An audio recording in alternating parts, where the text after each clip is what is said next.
if you look around, you can see that the homes are very close together. And here in Japan, there are no front yards and backyards for many homes. So if there's a fire in Tokyo, then you can see why it could be very dangerous.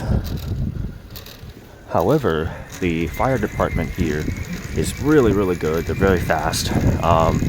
Tokyo has lots of rivers and lakes, which means that if there's ever a big fire, it's easy to take it out because there's lots of rivers and lakes and lots of water that flow through the city.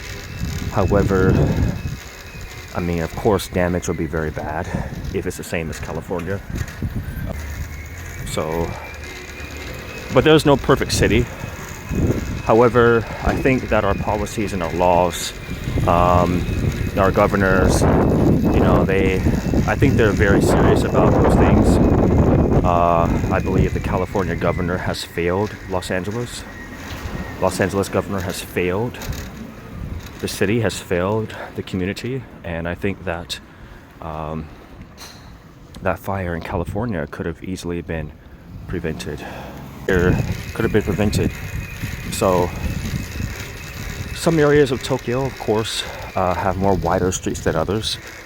But so areas that have more wider streets are usually more safer or more wealthy, which I've noticed, but not always to a degree. So it just depends on the neighborhood. But if you see a front yard in a Japanese neighborhood, then that means that it's a very wealthy, rich homes, or wealthy environment. So it really depends. But again, there's no front yards and backyards in Tokyo homes, not necessarily. So go to the countryside, and yes, there are some homes that do have a front yard and here, this little kanji, it means tomare. It says tomare. Tomare means to stop. So if you are riding a car or a bicycle and you see the kanji on the street, you would know that it means stop. Easy kanji lesson for those of you who are cyclists. The kanji here in the street, tomare, means stop. So in this neighborhood there are lots of schools and homes and facilities, and this time of day a lot of kids are leaving from school, so it's going to be pretty hectic and crowded. So I'm going to stop my video here, and again you can see the kanji, so tomare, it means to stop. So that's what basically it means. If there was a fire, Tokyo would be very safe. The thing about Tokyo is that, homes aren't meant to last for more than, let's say, 70 years. So after 50 years, a lot of homes aren't really. So, unlike California, the roads here in the Tokyo neighborhoods are very narrow, and homes are closer built together. So if there's a fire in one neighbor's home, the entire neighborhood can. But if there's a fire, it can be very, very bad. So the good thing about Tokyo is that the governor is really good with. I did some research on it. So the governor and the leadership of Tokyo is really good with maintaining evacuation rules and order if there's a fire, and there's lots of water that circulates through Tokyo, of course, because there's many rivers. But had there been a big fire like California, it would be devastating if there's no water here. So it's something to think about, right? So Japan, the biggest dangers in Japan is not so much about fire, but the biggest dangers are the earthquakes. So the earthquakes here are very, very terrible, and a lot of homes are strong enough to withstand the earthquakes. However, the homes are not strong enough to withstand big fires. And that's one of the difficult parts about living here in Tokyo.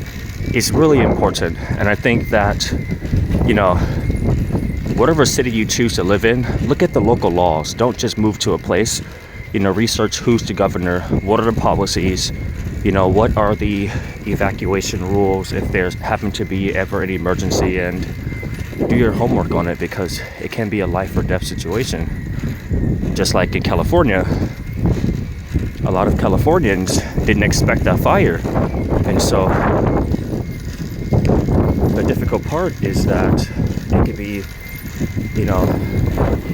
it can be very tragic. So,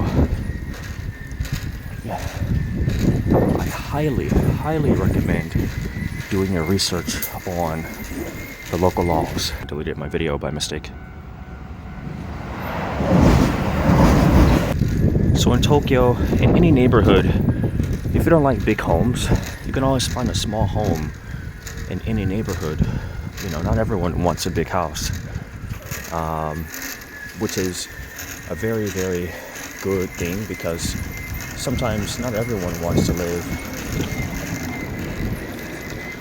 So I think in America, neighborhoods either have mostly big homes or mostly small homes, and if you're the type of person that wants to live in a nice neighborhood, your home's going to most likely be very big.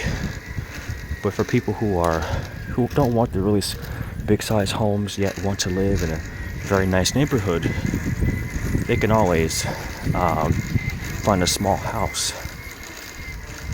And each home is very different. So it's one of the things one of the good things about Tokyo, or homes in Tokyo. They all are very different. It's very interesting, actually, for supermarkets in every neighborhood as well.